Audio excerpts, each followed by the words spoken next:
الحمدللہ رب العالمین والصلاة والسلام علی اشرف الانبیاء والمرسلین اما بعد ان اللہ وملائکتہ یصلون علی النبی یا ایھا الذین آمنوا صلوا علیہ وسلموا تسلیما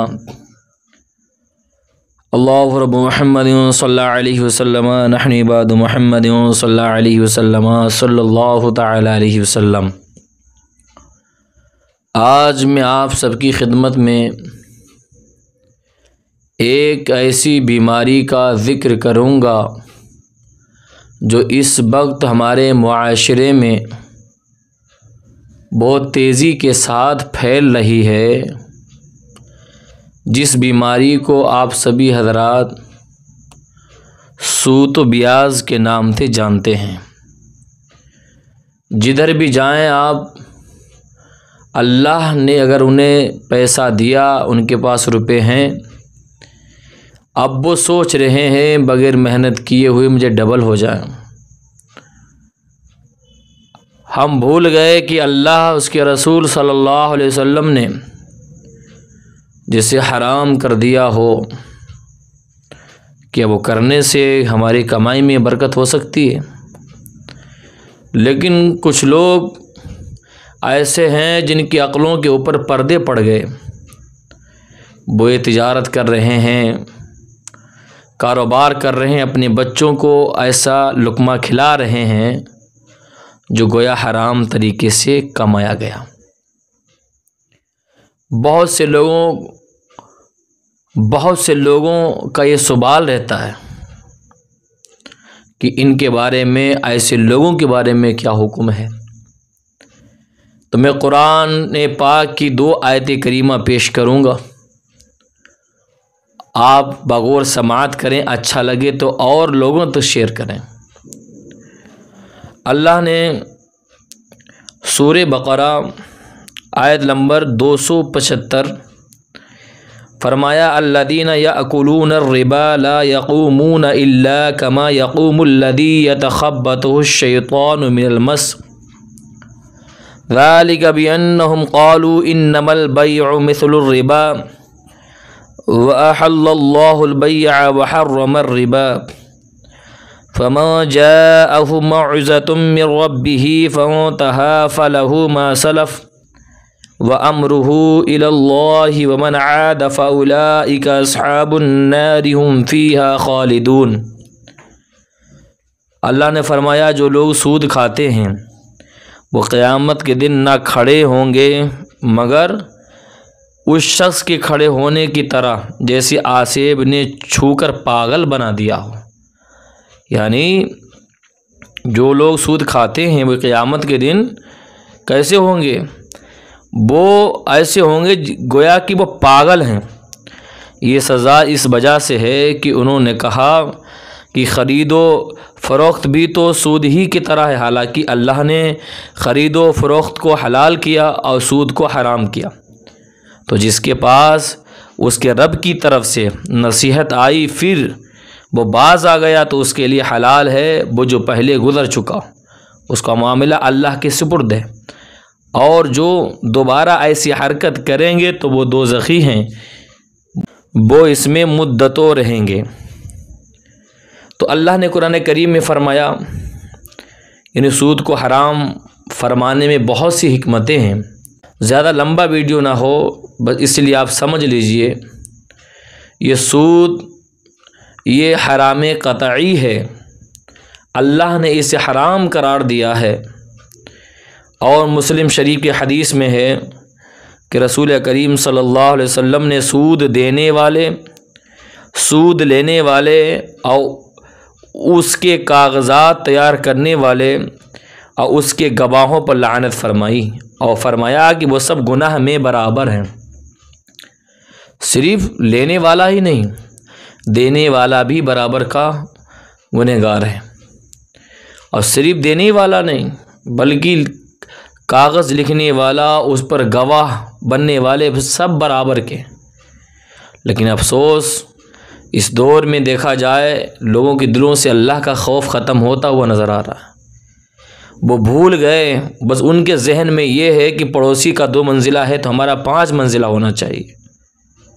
اپنے بچوں کو ایسا رزق کھلا رہے ہیں۔ خدا را اپنے بچوں سے آپ محبت جو کر رہے ہیں، یا ایسی محبت آپ کیجئے گا جو یہاں بھی کامیاب انشاءاللہ آخرت میں بھی کامیاب ہو۔ حضرت ابو بکر صدیق رضی اللہ تعالیٰ عنہ کی بارگاہ میں آپ کا ایک غلام آیا، اس نے نذرانے کے طور پر آپ کی خدمت میں کھانا پیش کر دیا۔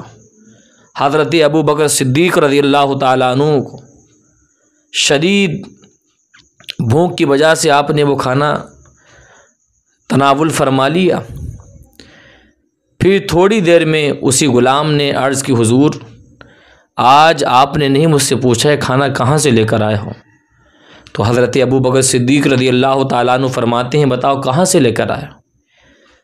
تو وہ شخص جواب دیتا ہے کہ زمانے جاہلیت میں لوگوں کا منتر سے علاج کیا کرتا تھا، اور میں نے علاج کیا، وہ شخص ٹھیک ہو گیا، اس نے وعدہ کیا تھا، تو آج میں اس کے گھر کے قریب سے گزرا تو اس نے نذرانے کے طور پر مجھے کھانا پیش کیا جو میں نے آپ کی خدمت میں پیش کیا۔ اتنا سننا تھا کہ حضرت ابو بکر صدیق رضی اللہ تعالیٰ عنہ کا چہرے کا رنگ بدل گیا، آپ بے قرار ہو گئے، بے چین ہو گئے۔ حضرت ابو بکر صدیق نے فرمایا، تو نے مجھے ہلاک کر دیا، تو نے مجھے برباد کر دیا۔ پھر آپ نے اپنے ہاتھ کی انگلی کو اپنے حلق کے اندر ڈالا۔ اب کوشش کر رہے ہیں کہ جو لقمہ میں نے کھایا ہے وہ باہر نکل جائے۔ آپ کو مشورہ دیا گیا کہ آپ ایک پیالہ منگائیں اور پانی خوب، کہ آپ پانی زیادہ پئیں، امید ہے یہ لقمہ باہر نکل آئے گا۔ حضرت ابو بکر صدیق رضی اللہ تعالیٰ عنہ نے ایسا ہی کیا۔ جب آپ نے پانی پیا تو وہ لقمہ باہر نکل آیا۔ صحابہ کرام نے عرض کی، حضور ایک ہی تو لقمہ کھایا تھا، ایک لقمے کی وجہ سے آپ نے اتنی تکلیف، اتنی مشقت؟ حضرت ابو بکر صدیق رضی اللہ تعالیٰ عنہ فرماتے ہیں، تم مشقت کی بات کرتے ہو ایک لقمے کی؟ میں نے اپنے نبی صلی اللہ علیہ وسلم سے سنا، جو جسم مال حرام سے بنا وہ جہنم کا زیادہ حقدار ہوگا۔ یعنی جو جسم مال حرام سے بنا اس حصہ کو جہنم کی آگ اسے جلائے گی، اسے کھائے گی۔ حضرت ابو بکر صدیق رضی اللہ تعالیٰ عنہ کو یہ فکر تھی، ہمارے بزرگوں کا یہ طریقہ رہا، لیکن افسوس ہے آج ان مسلمانوں پر جو یہ تجارت کر رہے ہیں، کاروبار، وہ فخر محسوس کر رہے ہیں۔ اگر ذرا غور کریں، اللہ نے آپ کو پیدا کیا امت محمدیہ میں، آپ تجارت حرام کر رہے ہیں، اپنے بچوں کو کھلا رہے ہیں۔ یاد رکھنا، یہ تجارت کرنے والے اور سود لینے والے یا دینے والے جو بھی ہوں، یہ چاہیں رات دن توبہ کریں، یہ جس کا انہوں نے پیسہ لیا ہے ان کا واپس نہ کر دیں، اور یا وہ لوگ موجود نہ ہوں تو یہ صدقہ نہ کر دیں جب تک اللہ ان کے گناہ کو معاف نہیں فرمائے گا۔ اب بتائیں، تم پوری زندگی یہ کام کرتے رہے، کیا سمجھ رہے ہو کہ آخر میں توبہ کر لیں گے، اللہ معاف کر دے گا، حج کر لیں گے، عمرہ کر لیں گے تو اس سے گناہ اللہ معاف کر دے گا؟ آپ حج پہ حج کر لیں، عمرہ پہ عمرہ کر لیں، خانہ کعبہ کا گلاف پکڑ کر وہاں پر آپ توبہ کر لیں کہ اللہ جو میں نے بیاج لیا لوگوں سے ہے، سود کا پیسہ جو میں نے کھایا، معاف کر دے۔ آپ چاہیں خانہ کعبہ میں جا کر کے حتیم میں نماز پڑھ کے وہاں پر آپ توبہ کریں، لیکن حکم یہی ہے کہ جن کا پیسہ لیا ہے وہ ان کا واپس کر جا کر، تب جا کر اللہ تیرے گناہ کو معاف کرے گا۔ افسوس ہے مسلمانوں، آپ کو خود پہ رحم نہیں آ رہا ہے، آپ کو خود سے محبت نہیں ہے کیا؟ قیامت کے دن تمہارے جو اعمال ہیں وہ کوئی اور نہیں بلکہ تم خود پڑھو گے۔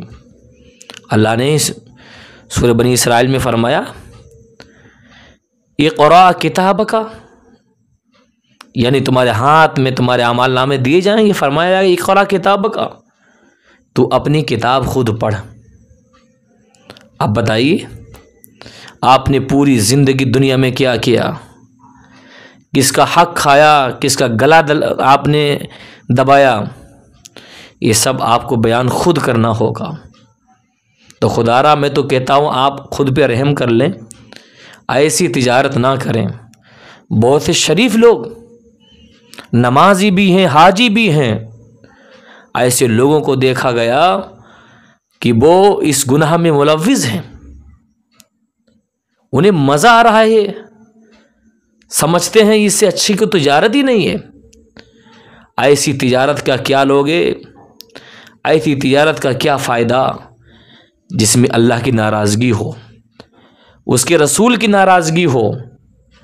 تو میں نے آپ کی خدمت میں قرآن کریم کی آیت کریمہ پیش کی جس میں اللہ نے سود کو حرام قرار دیا، اور